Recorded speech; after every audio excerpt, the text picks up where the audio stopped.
People Mhm. shop for the top safety picks. Period. There's a reason why there is a safety rating that Yep. exists. There's a reason why people look at that when they shop for vehicles, whether they have children or not.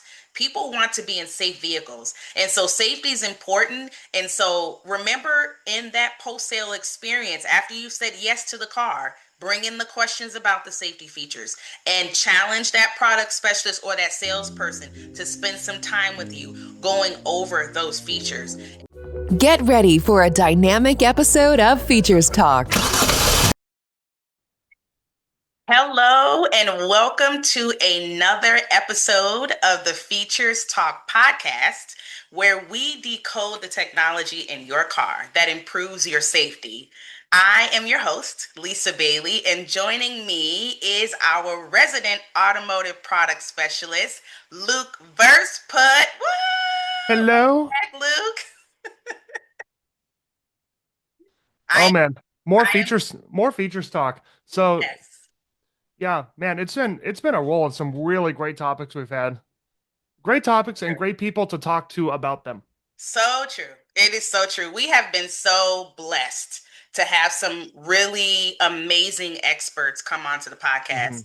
And, part of that is you all, our listeners, sending us the questions, telling us what you want to learn about, Hmm. and then us being able to really get the people in the community that care about you all, to educate you all. And so today I'm so excited because me and Luke are going to be diving into some fun topics. Okay. Now, we all know that today's vehicles are smarter than ever. I'm not going to say that they're smarter than you, but we're almost we're almost leaning to some of these technologies are knowing a bit more about you than you know about you, right?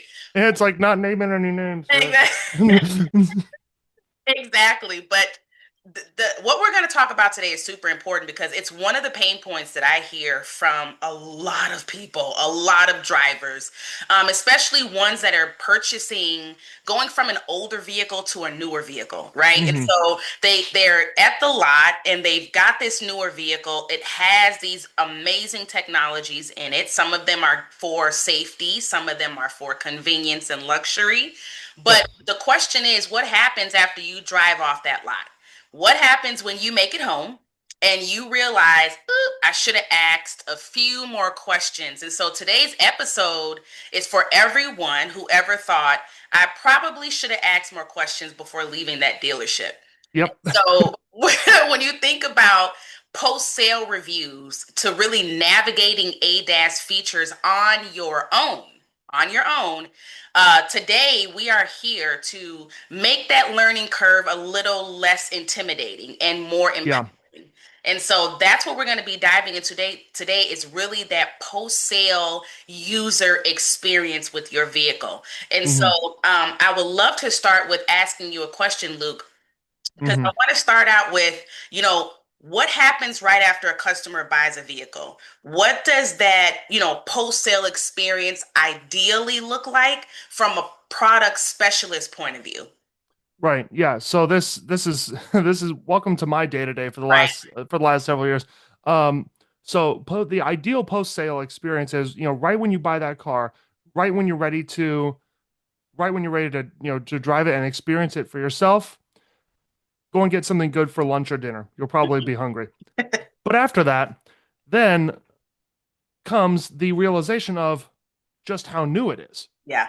and just how much stuff there is. I mean, even now nowadays, if we're looking at brand new car sales, then if it's a relatively basic car, if it's a relatively less expensive car, even that is just leaps and bounds ahead of not that many years back in terms of what features are standard, what it's capable of, and I say features both safety and Mm-hmm. comfort and convenience. Mm-hmm. Um, and so it's different people have there's no one universal post sale experience. It's Right. different for everyone. Some people are just ready to dive in head first um and just like dig into all the features like crazy, Yep. like some people I can think of. Yep. um but then others are just like, on the less extreme end, people will be like, oh, I need to this I need to do some research, and I think I got this, but I need to do some research or go ahead and ask some more questions.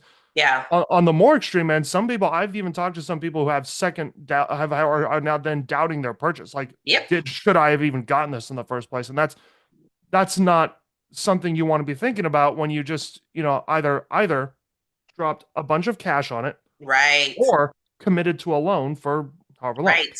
Um, and so the post sale experience um, should be, I think, be followed up with using the vehicle, Mm-hmm. right?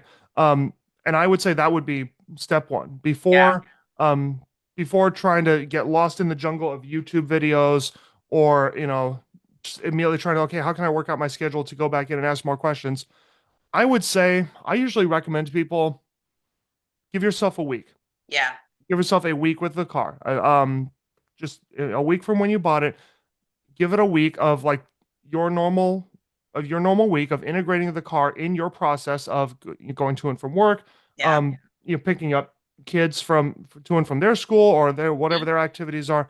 And so that would I would say for the customer be the best thing to give it a week, and that will give you a better indication of what you know and what you don't know. Exactly. Um, Exactly. and from a product specialist point of view, for on my end, well, once a customer leaves the lot, you're kind of on to the next one. Yep. So, Yep. so you don't really spend the rest of the day thinking about that one specific Mm-hmm. customer, unless there was some kind of outstanding abnormal circumstance of their buying, which doesn't normally happen. Yeah. Um, outside of that rare occasion, you don't really think about that one person. But I do think it's very, very important for the product specialist to follow up with that customer. Yeah. Obviously, salespeople will like the salesperson who actually sells the car. They always do their follow up to make sure Mm-hmm. that that everything's going well, and that reflects hugely on their like reviews and their Yeah. feedback because auto manufacturers are extremely stringent on that, Yeah. and dealerships are very stringent on that. But but yeah, I would say the most important thing for the product specialist is to coordinate a post sale follow up. Yeah. And so then when that post sale follow up comes, the big question then is for the customer, what questions should they be asking? Correct. Correct. Because in a car with that many features, I mean, gosh, like even your car wasn't like made yesterday, but it's still got a lot of stuff in it. Oh yeah. Oh yeah. And it can be difficult. Like what questions do you ask, Yeah. And I think about that too with what does post sale mean? Mhm. Because post sale kind of has, in my mind, it has a couple of definitions. Post sale could be literally after you said yes to the car with the salesperson Yeah, and you haven't left the lot yet. And now because from what I understand, different dealers, obviously different dealerships operate differently. Not right. every dealership actually has a product specialist that Yeah, is that's just true. dedicated, to going over the features of the car, some of the, key highlights of the vehicle that driver should be aware of. And so oftentimes it could be that conversation happens with the exact same salesperson that sold you the car. Mhm. And so, what post sale might look like at the dealership is, the conversation that happens after you say yes to the vehicle. And Mhm. so, this is after the finances have already been worked out. And now you're having a conversation with either a product specialist or that sales associate with what's in the car. And so, to Luke's point of knowing what questions you want to ask and knowing how prepared you are with your purchase that you just made. And so you've got that post sale experience, right? So you're still on the lot. And then you have the other post sale experience where now you're off the lot and now you're at home. Now you're using the vehicle. And so Exactly. now it's kind of like, you don't have that crutch really to ask those questions. I mean, obviously, you can contact the dealership with Mhm. additional questions. I know dealerships like to have customers come back to the dealership to go over some of the technology, but it's not really common. For customers to actually come back for a second walkthrough due to life. There's life going on. As soon as you leave that Yeah. lot, you're ready to go back to do whatever it is that you're doing in your life. And so you've already spent quite a bit of time, I'm pretty sure, at the dealership Oh closing yeah. that deal. Maybe you've had multiple visits, going over the vehicle or different vehicles. And so being prepared with the questions that you may need to know about or you have for that vehicle, I say you need to have those questions before you even purchase the car. So while Yeah. you're doing your research and you're thinking about, you're getting out of the hype of I'm getting a new car, right? So Hmm. you get excited about shopping for the new car, but now we're trying to bring to your awareness that there's a whole post-sale experience that you Yep. will have that's a little bit different than just driving off of the lot, because now you have technology in your car that I can guarantee you will have a question about. You will go through the in service with the product specialist or the salesperson, but you will not remember everything that they told you. You probably will walk away with your phone synced, right? Because I'm pretty sure you guys help with syncing the phones. Um, Yep. Knowing whether it's Apple CarPlay, Android Auto, whatever those connections are, Bluetooth. Yep. But you may want to figure out how to sync the car to your garage opener. There are other things that are part of your everyday lifestyle that you may not figure out until you left the lot. That is Yep. all part of like that post-sale user experience that we're talking about today. So really the first 30 days of ownership is critical. Hmm. It's critical within that first 30 days to start to look at and jot down some questions about what is it that you don't know about the car, whether it's some of the safety features that are on that you don't know how they work, or maybe you want to know how to turn them off or how to turn them on or how to adjust the warning volumes. And Yep. these are things that you just don't think about when you're purchasing a car. You really don't think about these things. They're very small, they're very minute. And so, a proper post sale experience is going to include now a technology review. It's Yep. not going to be skipped. That is going to be part of your post sale experience at the dealership. And when you're at home, I can guarantee, like I just said, you're jotting down questions, you're finding new things that the car can do that you didn't know. And so, Luke, you're absolutely right. Understanding those questions that you want to know about the technology in your car, it's better for you to come to the dealer prepared with those already so that your Yeah. sale experience before you leave that dealership is really valuable to you. You're reducing the time that you have to come back asking questions, and you really get to enjoy the purchase that you have. And so, that gets to me to think about the questions. What are the most important questions, that a Mhm. customer should be asking, but they usually don't? So, Luke, I'm going to let you weigh in on that. What are some questions that you think are more important, that customers should be asking? And we're thinking about the technology. Like, we're Yep. obviously focused on the technology in the car because that is a lot of what your car is made up of. And so it's less about the fun, luxurious things and more about you knowing how to operate that car. So, what would you say are some most important questions that consumers should be asking, but they're not usually asking those questions? Yeah. So as far as questions that one should be asking, I mean, there's a ton, and it's, Yeah.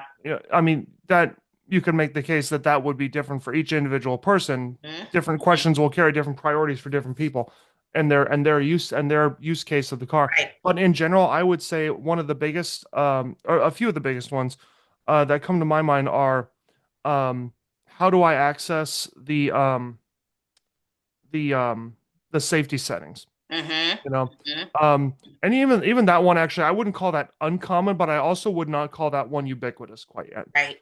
um it's, it's not quite as ubiquitous as, how do I change the climate control, Right. or stuff like that, or how do I, change the volume.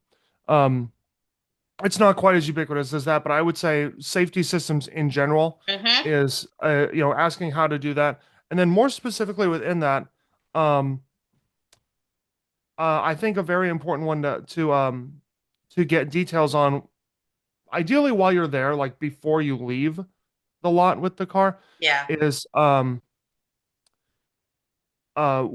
how do I put this? what safety system, or what, you could argue this as a convenience or safety thing, but Yeah. I would say maybe more of a safety thing. Um, what safety features does the car have if, God forbid, an accident Mm-hmm. does happen? Mm-hmm. Then how does the car react to that? Yeah. And that calls into to question something that I wouldn't. It feels weird to call it high tech because it's been mandatory for so long, but airbags. Yep. Not everyone asks how many airbags does the car have and where exactly are they positioned. Mm-hmm. Um, and like everyone, for example, everyone sees, I don't know, maybe 100 or more Kias every time they drive. I mean, just Kia vehicles in general, just because all of them sell like crazy. Yeah. Um, and I wonder how many drivers know that Kias of the last several years have knee airbags. Hmm. Like a whole separate airbag that can come out around the knee area, so that if you're below the waist as your body moves forward, your knees won't impact the dashboard. Wow. Like I wonder how many people know about knee airbags in Kias for the last several years. But I mean that's just one example. But um, asking, if an accident does happen, where Mhm. are the airbags and how do they deploy? And this is getting more into like the higher end of Yeah. cars. But does the car have any kind of built-in video recording Yeah. function for accidents and theft? Mm-hmm. That's something that's become more common now. I Oh obviously, yeah. people have been doing aftermarket dash cams for many, many years. Mm-hmm. Um, I'll I'll leave you, the listener, to find your own way as far as YouTube content and that rabbit hole. Yeah. But It definitely is a rabbit hole. oh yeah, so aftermarket dash cams have been a thing for a long time, but now more recent cars are starting to offer things like that. Um, already built in. Backup cameras became federally mandated in 2018 in the United States, and a Mm-hmm. lot of cars have 360 surround view cameras. Mm-hmm. So it's not like they don't already have cameras in place. And now more cars are offering the ability to automatically capture video footage when they detect an accident or a break-in.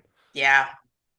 And so, it's I would say it's nice and even safer to go about your day not assuming you're going to get in a crash, because Mm-hmm. you don't want that to affect your mentality and your driving behavior in a way that is makes you not drive safely. Exactly. But it's also, it kind of sucks to talk about, but it's an important thing to consider. How will the car react if an accident does happen? Um, the other big thing I would say, and this I would say is more applies to people who are buying an SUV with the intent of carrying children. Mm. What kind of safety systems does the vehicle have that are specific to children? Yes. Um, and And we've done passengers. it is exactly, and we've and Mhm. we've actually done a previous episode and Yep. actually focused on child safety thing Yep. in cars. Um, and so with all those, I kind of throw those out as kind of umbrella Yeah. things, because within all those, it's important to ask, you know, which of those are active? Mm-hmm. What happens if I decide to turn any of those off? Mm-hmm. And that obviously doesn't apply to all of them. You can't turn off airbags, but Correct. but other those safety systems you probably could. And how do I adjust the sensitivity of these? Mm-hmm. Some people come in already knowing about this and already having an idea of how they want their safety systems to behave, but not everyone does. Right.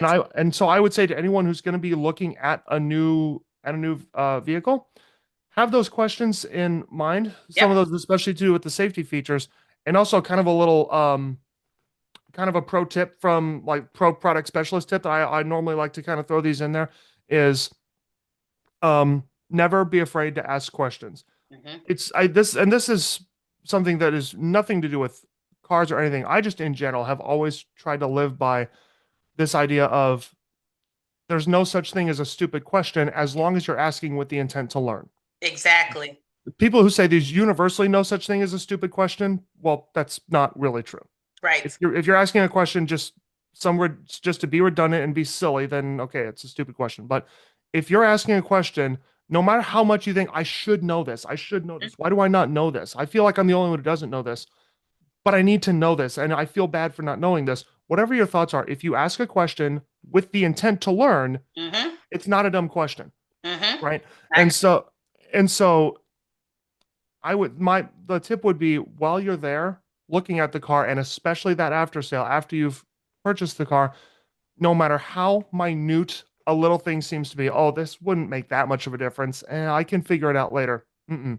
When Mm-hmm. you have someone in person there, you talk about it being, you know, when you leave, you don't have that crutch. Yeah. Um, I think of it more as a resource than a crutch. Yeah.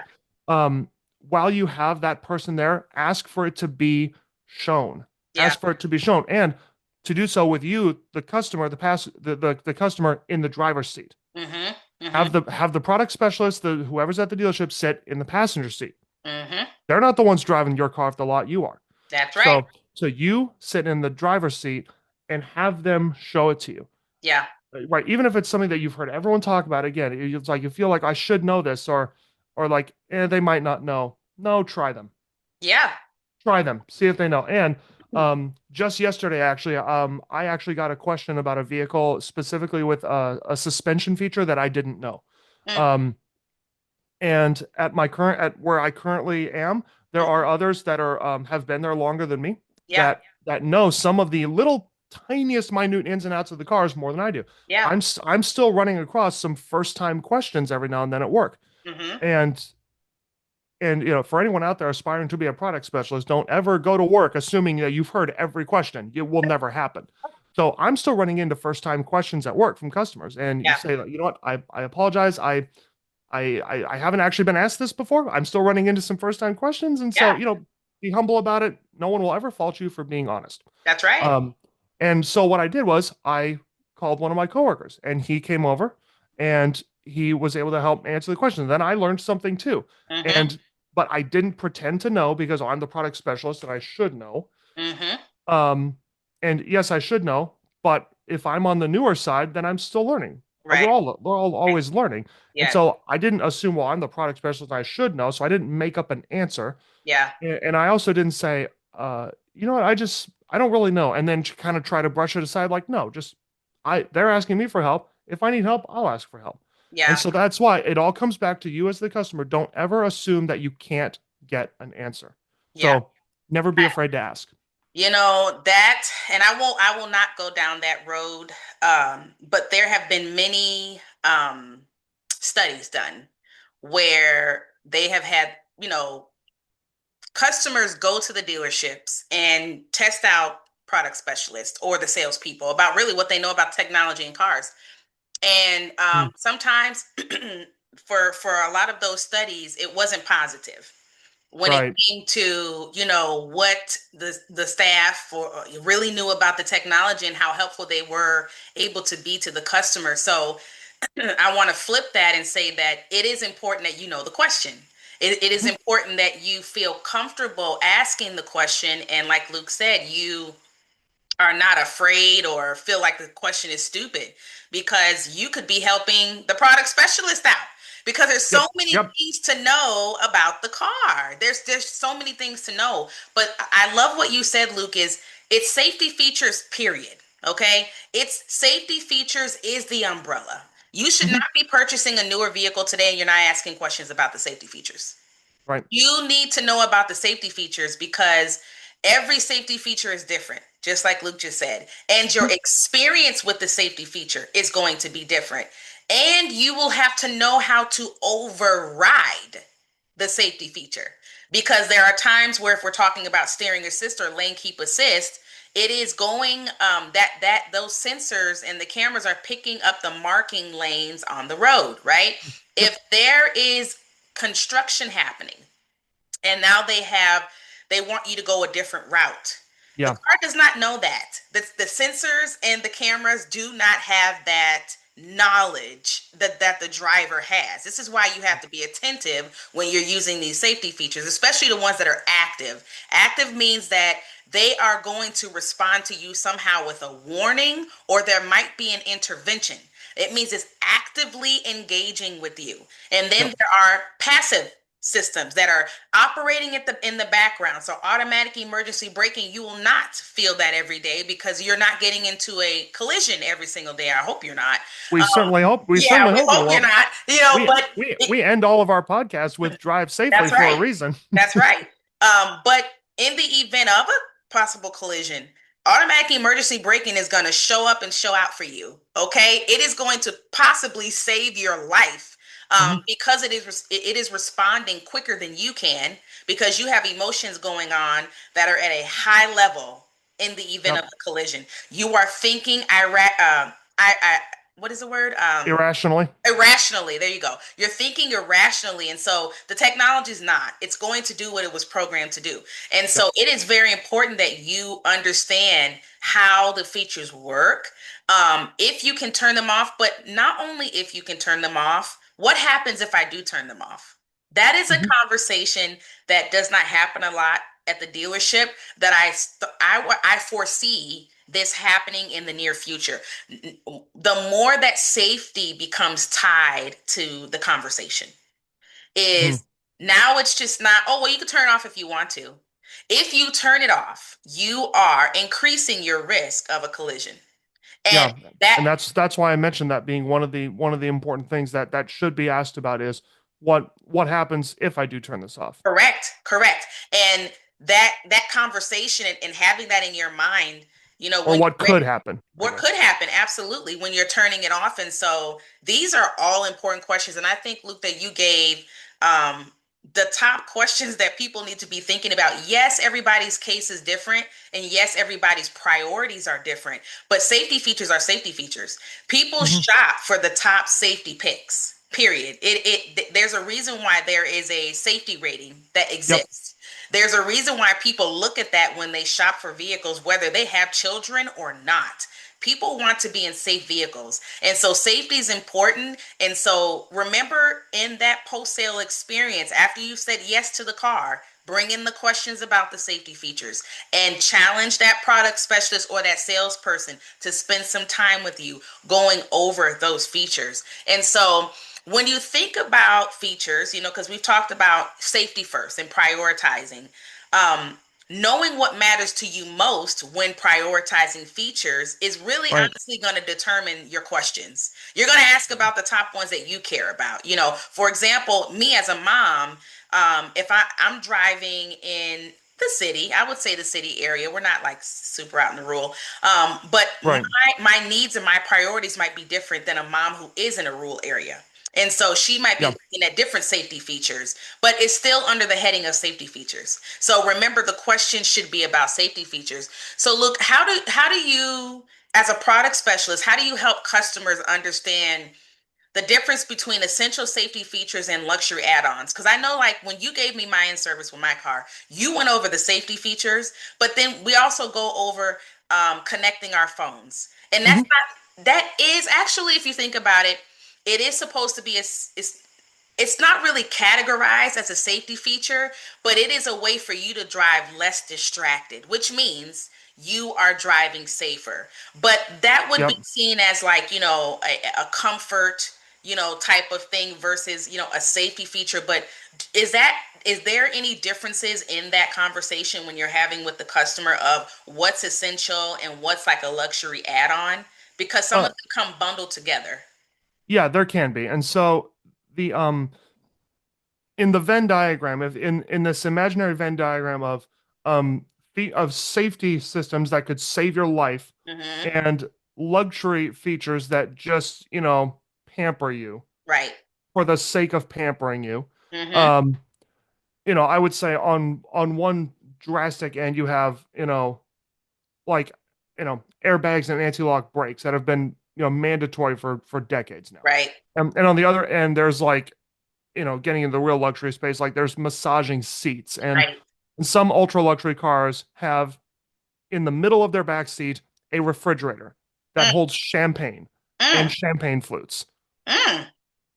Oh, So, okay. and so, again, so that you, the chauffeur driven, you know, filthy rich business person Pretty can much.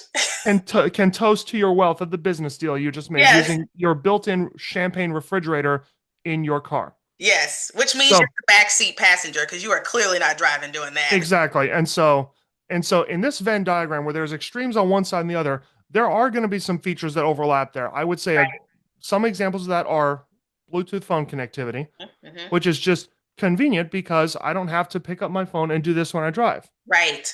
But Which is it's also illegal.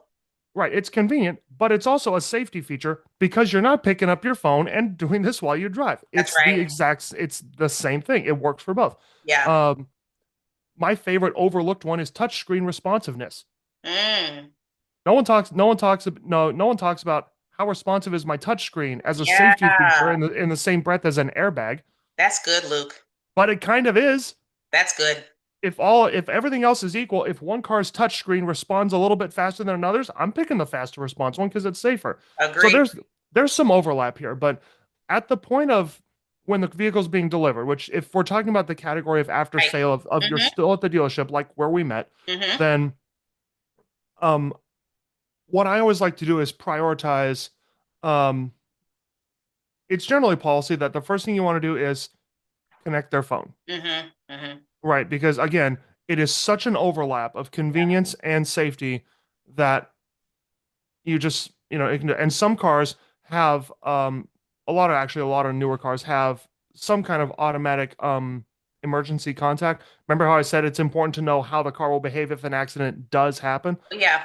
A lot of them have, like mine has it too, and so do a lot of newer cars have where if it detects a an impact, like an airbag goes off, it will instantly call 911 and transmit the location of the airbag going off Wow. to emergency services. And now it used to be that some cars would actually depend on a phone's Bluetooth connection to do that because it would send that call through the phone. Oh, okay. So modern cars have their own system, so they can actually do that independent of a phone in most cases. But Right.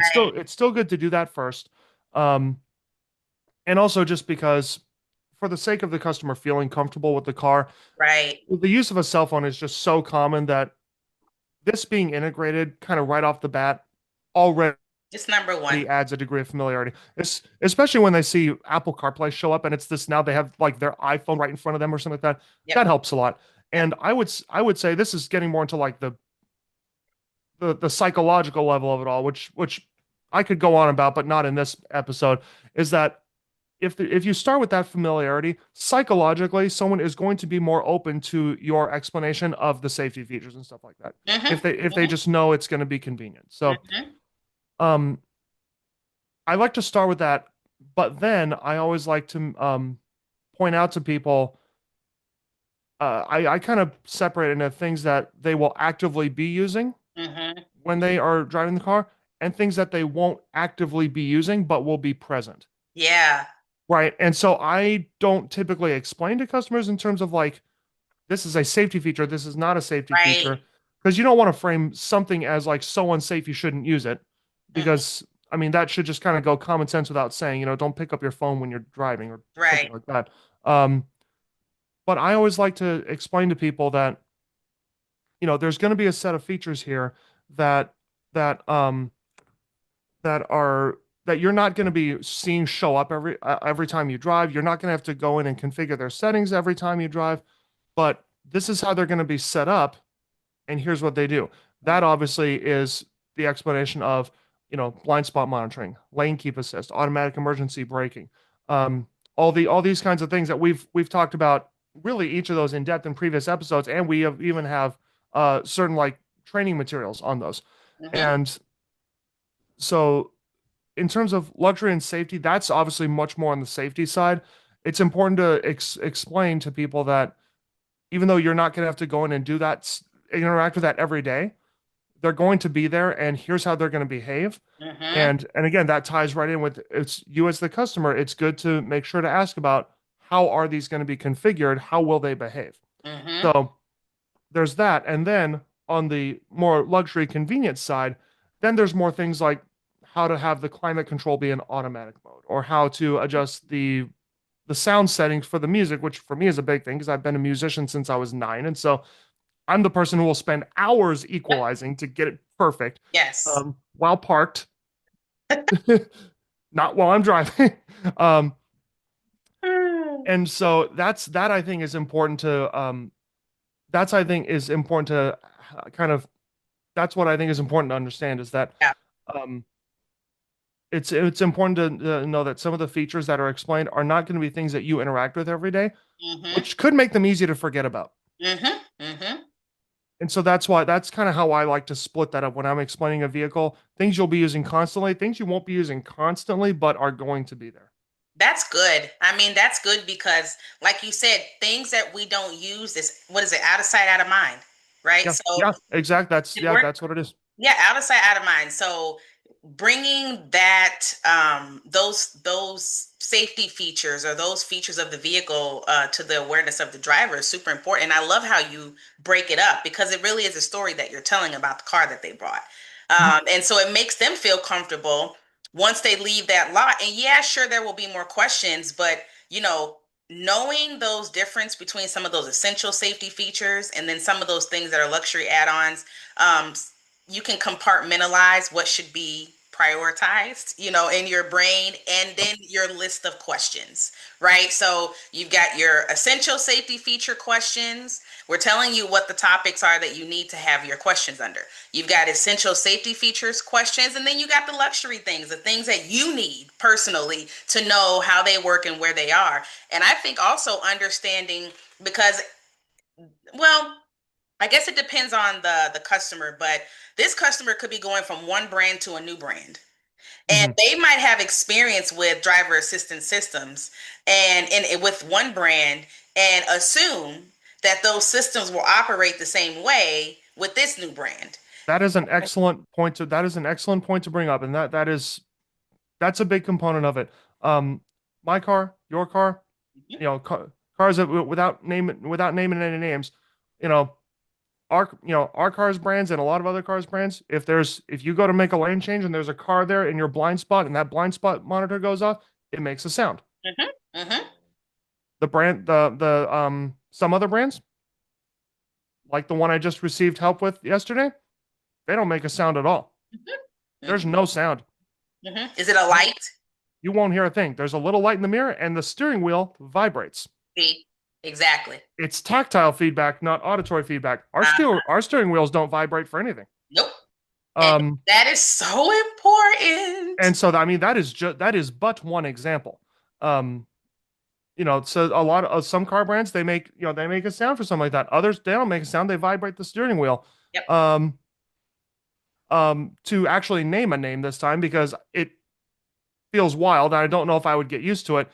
General Motors vehicles under that huge umbrella of Yeah. Chevrolet, Cadillac, GMC, and all them, they have vibrating motors in the seat bottom. Mhm, If mhm. you go to make a lane change and the blind spot monitor goes, I don't know if they make a sound or not, but the left part of your seat actually vibrates under you. Yep. I've actually felt this happen. It is the wildest thing. And you know what went through my mind when I don't own a vehicle under the GM umbrella, but I've delivered one to a customer one time. Yeah. Yeah, I brought this one. It happened to be a pre-owned vehicle, but it was new enough that it had this Yeah. set of safety features. This was a couple years ago, and at that time it was only a year or two old, so it had a lot of these Yeah. safety features in it. And I delivered it to a customer, and I was on the freeway, um, and I saw a car coming like in the mirror, and I just put on my turn signal, not because I was going to move right there, but just so that the car passing me would see, okay, this vehicle's blinker is on. When I pass, this vehicle is going to move behind me. Hmm. Um, Pro tip for especially young drivers: have your turn signal on a few seconds before you move. Yes. Um, Even if you put it on with the intent of letting someone pass you, it lets them know when I pass this car, they're probably going to go behind me. Exactly. So I did that.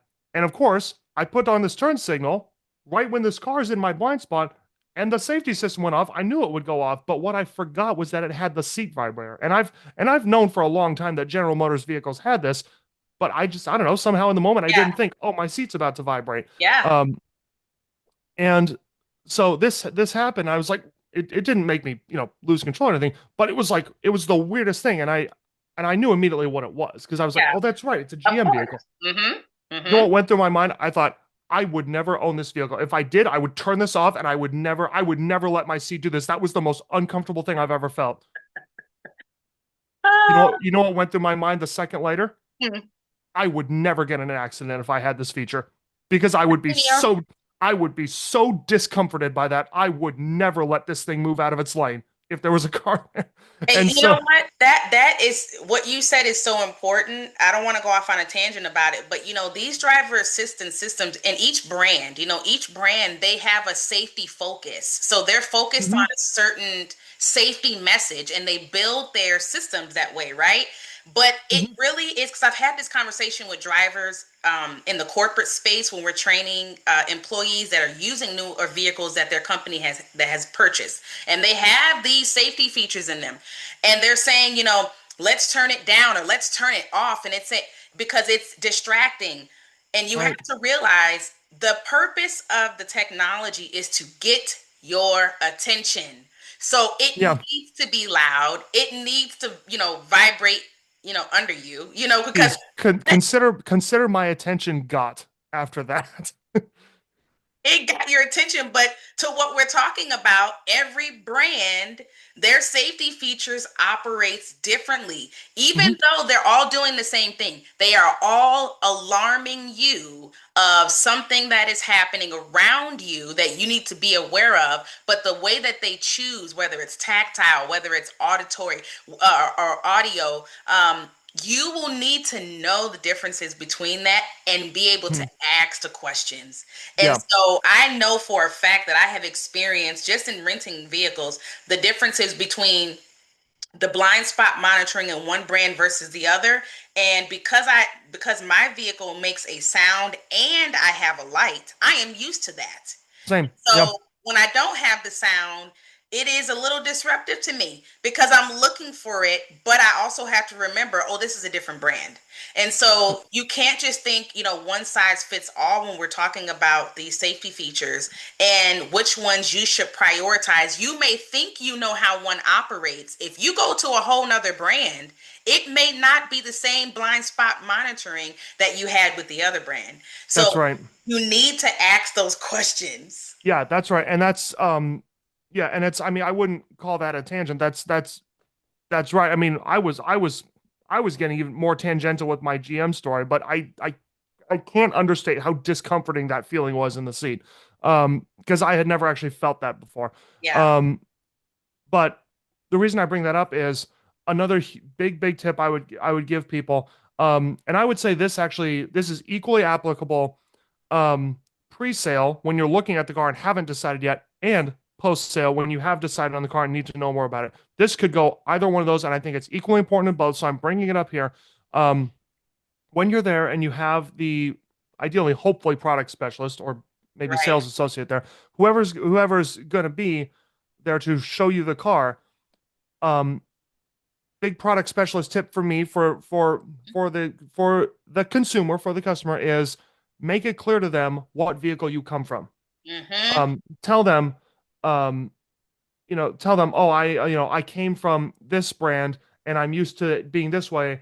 Or if someone could be there and say like, they're like, hey, cool, so I'm excited for you getting this car and everything. Like, yeah, this is gonna be BMW number 8 for me. Mm-hmm. And Mm-hmm. it's like, okay, then at that point, then as the product specialist, you feel like, okay, cool, you sit in the driver's seat, I'll sit in the passenger seat. You teach me about your new car. Yeah. And so, Yeah.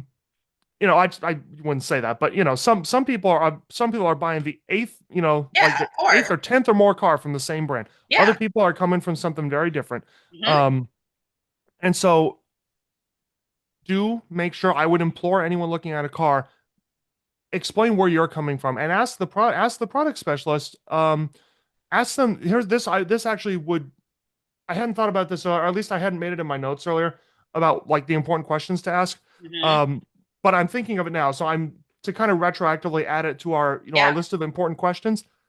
Ask them, to the best of your knowledge, like you're addressing the product specialist, to the best of your knowledge, how will the safety features in this differ from the safety features in my previous brand car? Yep. Assuming you're coming from something different. If you're going from same brand to same brand, you'll be familiar with it. Right. Um, but I would say ask the product specialist, to the best of your knowledge, how will the safety features here behave or compare differently to the car that I had previously, which was a different brand. And I would say, important to ask the question. I would also say, just on the product specialist side, I would be nice and give them some grace if they don't know specifically.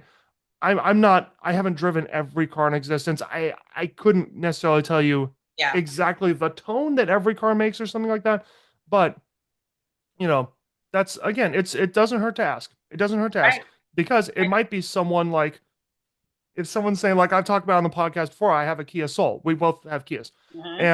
And if someone asks me, at work, so I come from a Kia vehicle like this or that, how is this going to behave differently? Then I'd be like, well, let me tell you. I could tell you all about that. There will be some differences. There will be, yeah, and I could get into that. So, Yeah. No, it might be something that they know. It might be something that they not know. So that's why I say, to the best of your knowledge, yeah. ask them how it compares because, like I said, the cars I'm working with now, they don't make noises for stuff like that, but they vibrate the steering wheel, and boy, do you feel it. Mm-hmm. That's a great tip, and that probably will prioritize all of the answers that come from that and the safety features that they go over. What is my experience? I'm coming from this, and I'm going into this. How will my experience with safety features differ? How will my experience with the technology in the car differ? Is there different data collection happening in the car that wasn't happening in my last car? With technologies becoming more advanced, they're starting to implement facial recognition technology. And fingerprint reading. Yes. And there's a lot of cars that you actually will load up your settings and profile, your see, profile settings and the infotainment by a fingerprint reader. and it's That's all. and that's really coming under that biometrics umbrella. So it is taking your biometrics, the same way that you scan your face to open the phone or your laptop. It's the same idea. Your car is a computer on wheels, and it operates like that. And Yep. so the more the more empowered you are, and the more confident you can drive with these safety features. And Yep. so And different brands will behave differently. yeah, That's 100%. and so 100%. that's why it's good to ask about that. And as a quick aside, the other kind of component of this of like knowing like asking how will the features behave compared to what I had before, um, there's also the component of a parent being there with their teenager getting their Yes. first car where there is no previous one. Yeah. Or there might be a previous one based on what vehicle they drove. Mhm. And just so everyone knows, recently we had a guest expert on that actually spoke to Lisa specifically, and it was a parent focused episode of Yes. exactly how do you as a parent go about helping Mhm. your new driver shop for a car, what Mhm. features to ask about that. So we actually have a whole deep dive on how this works in the world of a parent and their first driver. Yep. So Lisa had a lot of great conversations about that. Um, and so with all these happening here, I think it's equally important to know how once you're away, this is kind of getting into that after sales. Now Yep. you're really away from the dealership. How can you continue to be resourceful on your own? Yes. Right. And so we are fortunate to live in a world where, yes, there's a lot of ins and outs of like, oh, are we surrounded by too much information? Is, data Mhm. collection, all this stuff. But look, one way or another, we are blessed to live in a time where a lot of information can just be accessed quickly. That's right. It's obviously there's the dimension of making sure that what you're seeing, especially online, is fact checked and correct. Yes. But you can access a lot of information, and there's a lot of great resources out there. So that's actually one of the reasons why we have our Features Talk podcast, Mhm. and why Lisa's mission with Features First Auto is to also even provide like training materials, which we've done to help further knowledge like that and make that knowledge accessible. And there's also a lot of other great resources that that we're trying to that we also are kind of in the same vein of. Each automaker has an app of their own Yep. with a lot of educational materials.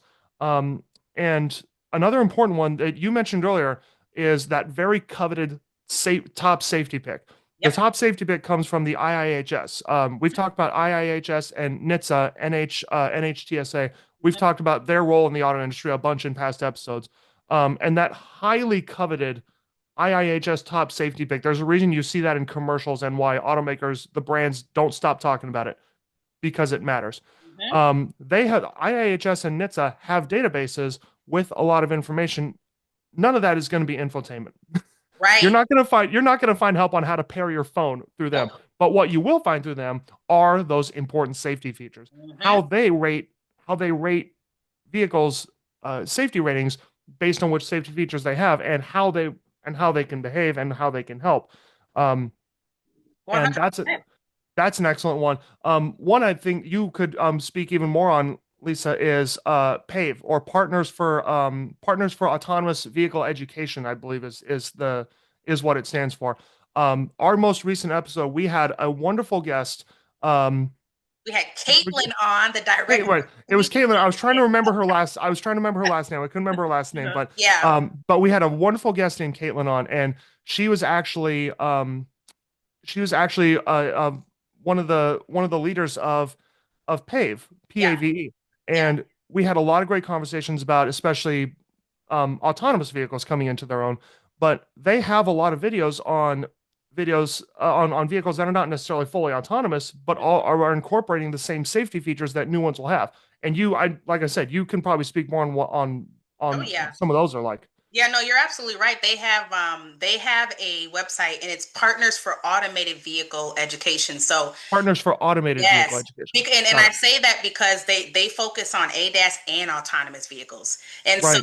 they Both. have, just like NHTSA and like you said, IIHS, they have databases of consumer resources for you that goes over autonomous vehicles and ADAS, and really dives in. Also, they have some podcast episodes, I believe, that you can tune into and hear from different experts as well. And so these are all ways that you can self-educate yourself. And we promote that here at Features First Auto. You need to empower yourself.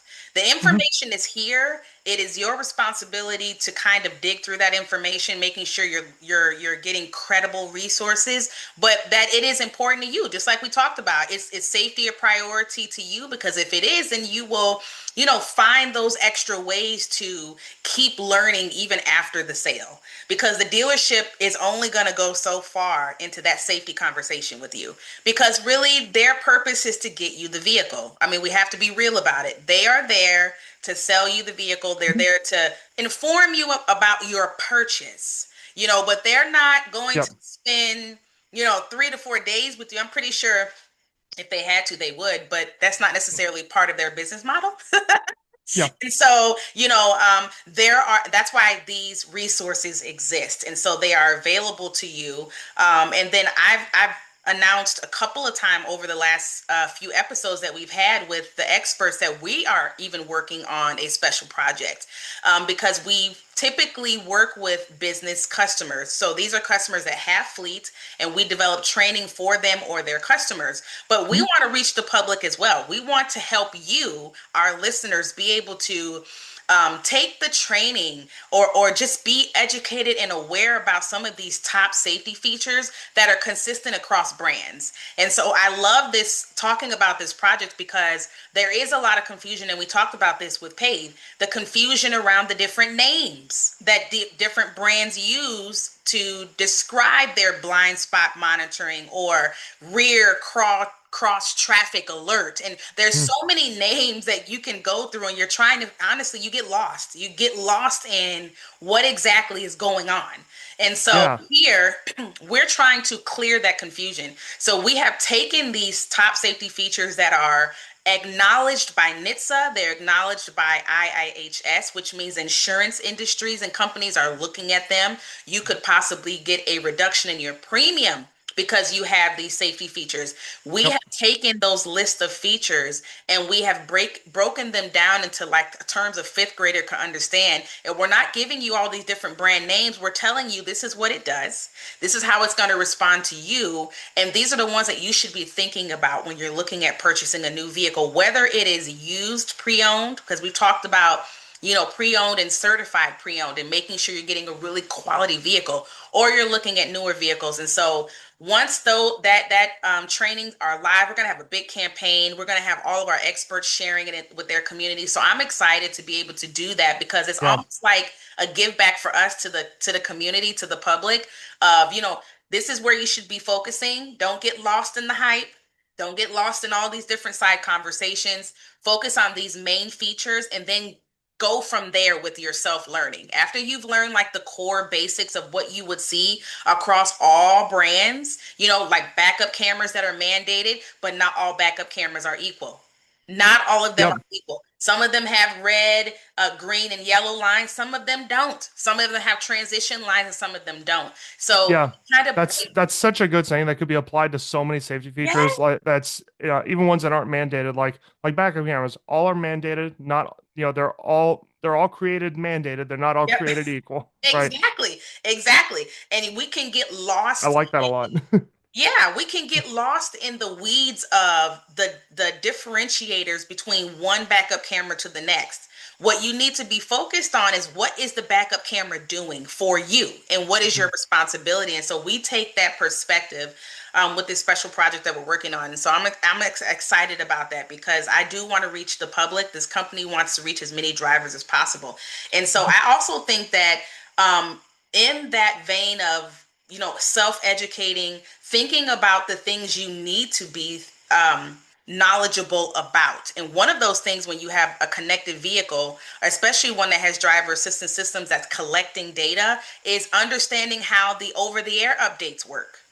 Yeah, I literally recently had a that's a interview. very important part of it. Yeah, I had an interview recently and this was for a dealership and they were just ecstatic about what we're doing and how we're educating the customer. But she herself, working in the industry, had a over the air update and she got a notification to her phone saying that a specific trial was expiring. I think it was like a Wi-Fi trial and there was an over the air update that happened and she's like, well, I didn't even know I had Wi-Fi, the amount of times that I've driven past Right. different areas.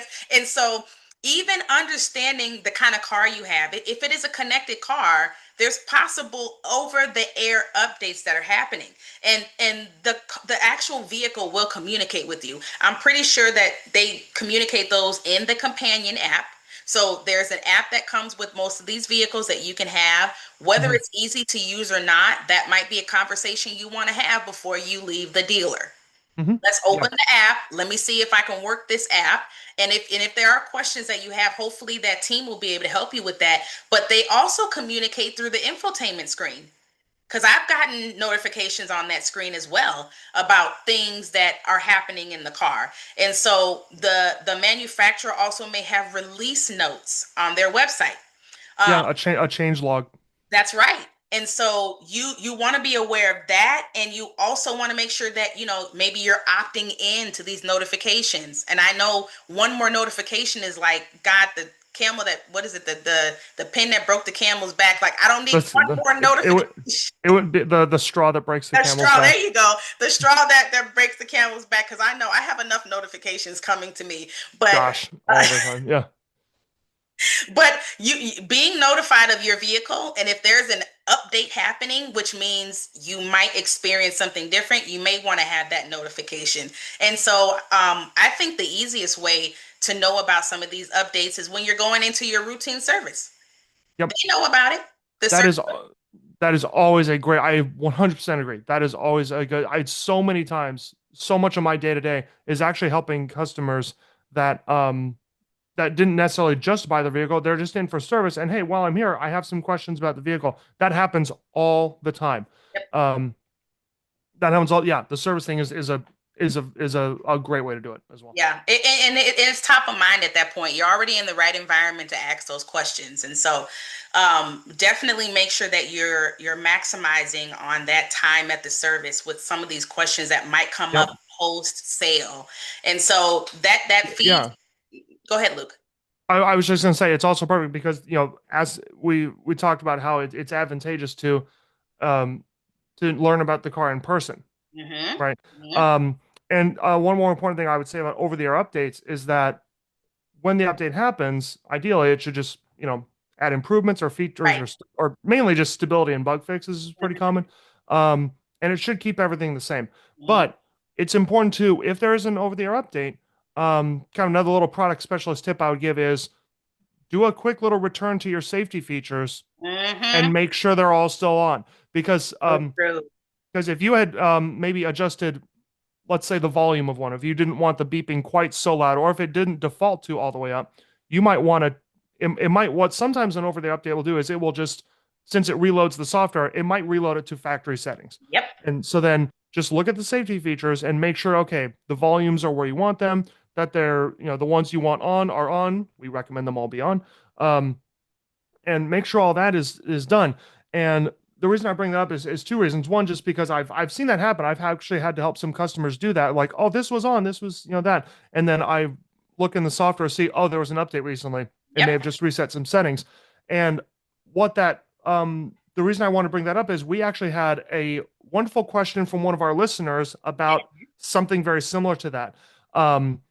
We have a segment of our Features Talk podcast called the Listener Lane, and we've like we said at the beginning, we've been so fortunate to have a lot of great feedback, a lot of great people listening, and kind of talking about what we've been talking about. And every episode, you can go back through all of them, and you can see we always have a thing where we open the floor to send us in questions. They're going to be talked about on the next episode. And so our listener lane this week addresses a really great question in that same vein. It's so we have them asking, how do I know if my vehicle has all the ADAS features that were listed when I bought it, and are they all turned on by default? And this, and I don't want to say, well, we already answered that, but we did cover some of that. And this is where I think it's partially getting into more of a pre-sale question of knowing what it has before you buy the car. But to quickly address that, I would say, as you see advertisements for cars, with a commercial, they'll always see, with available smart cruise control or something like that, with that voice too. Right? In whatever voice makes it sound appealing. And so, but what's the key word there? Available. That's right. So that you'll always hear, they say it quickly, so you don't focus on it, but it's with available this or that, right? And even online, you'll see it posted with available this and that. Yeah. It means that there's probably some trim, some configuration that does offer it. But is it going to be that one? Exactly. And so you might get maybe you're getting a lower trim of a vehicle that might not have that. So, how do I know if it has all the features that were listed when I bought it? I would say the best way to answer that is kind of do that before the you bought it part, right? And that's where a really great resource is to, look up reviews of the car and really look for that trim of that car as you're doing your research on your own. When you're at the dealership, this is where, and we actually this is our episode on post sale. We actually had another episode or two on just pre-sale on how to do research on what to look for. And especially on the parent side of things, I know you expanded on that in your parent episode. And I would say, to just kind of reiterate that in answer to this question, when you're at the dealership doing research before you buy the car, come with a list of safety features that you want. Come with that list of safety features. You'll learn about them from us. You'll learn about them from NHTSA and IIHS. You'll learn about them from just talking to other friends that have similar cars to you. Ask them about it. How does this work? Especially if you're a parent, ask other parents about their safety features. So come with that list of safety features that you are prioritizing. And when you're looking at the vehicle in person before you buy it, test driving and so on, look through and make sure, does it have these? Right. So to our listener, I would just say, how do I know if the vehicle has all the features that were listed when I bought it? I would just say, make sure that gets answered before you bought it. But then the other part of what they ask is equally important. Our listener also asks, are they all turned on by default? Now that is something you can already buy as long as you know what it has and doesn't have. Then you buy the car, then you're fine. But then it's important to know what is turned on by default and what's not. And again, some brands do this differently than others. They do. They do. So are they all turned on? All dealerships do it differently too. Yeah, dealerships can be different dealership to dealership. So are they all turned on by default? Again, have your list of safety features that you want. We talked about the most important questions to ask. Have those questions there and know where are they turned on by default. That is where you ask that all important question of how do I get to the adjustments for my safety features. Yes. and have them show you, have with you in the driver's seat Yep. where you'll be sitting, Yep. with you in the driver's seat, ask them next to you to show you where to go.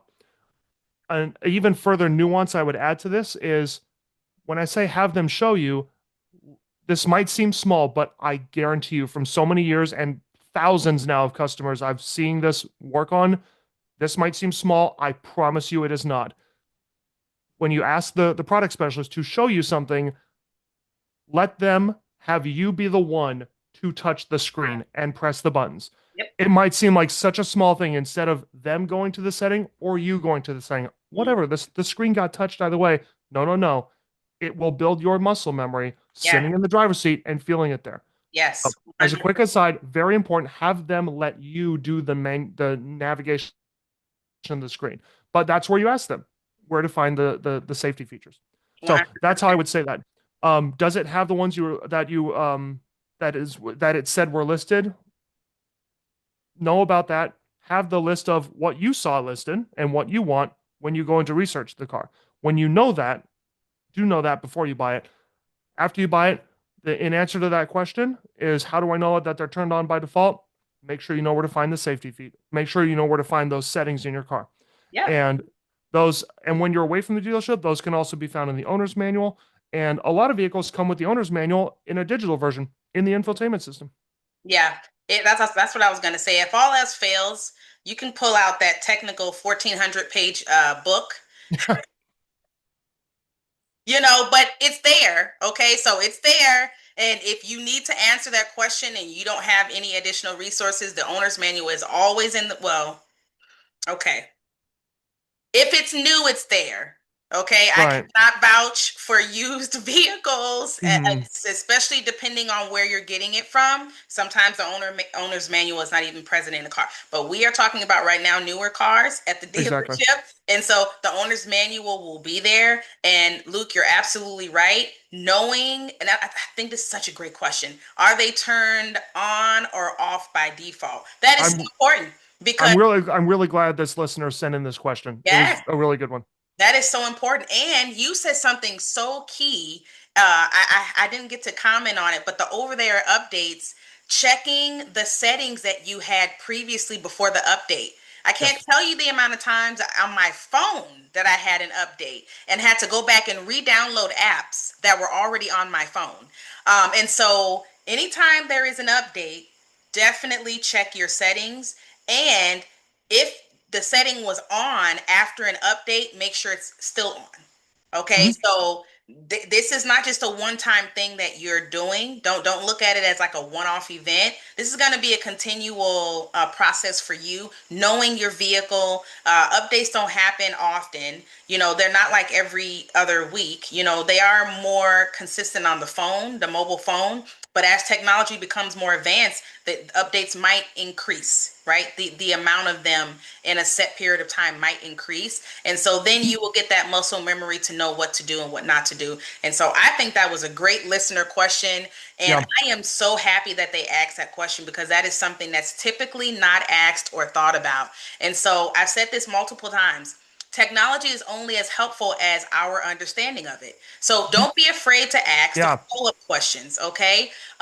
Ask for a second walkthrough. If you need to go back to the dealership, go back to the dealership and have a second walkthrough. Or admit when something isn't clear. If they've explained something, but you don't really understand it, then let them know that I don't really understand that. Can you go a little bit deeper for me? And so that's not just about being smart. It's about being a responsible driver. Okay. And that is our responsibility. 100%. It's our responsibility. So this was fun. I had a great time talking about this, and we can keep going with this whole post-sale experience because it is going to change and evolve even more. There's going to be different questions that are coming down the pipeline as technology continues to evolve. And so if you have found this episode helpful, share it with a friend or a family member who just bought a vehicle, or a teenager who's getting ready to get a vehicle, or a mom who's looking for a vehicle. Share this information because we all need to know it. Keep sending us your questions because you will hear them answered live, and it helps us be able to structure the content and the experts that we have on our podcast to really help you decode this technology now that is in our cars. And so follow us on LinkedIn. We're also doing updates and going live on LinkedIn with experts, and Yep. subscribe to our YouTube channel to stay updated on our next episode. And until next time, drive Drive safely. safely.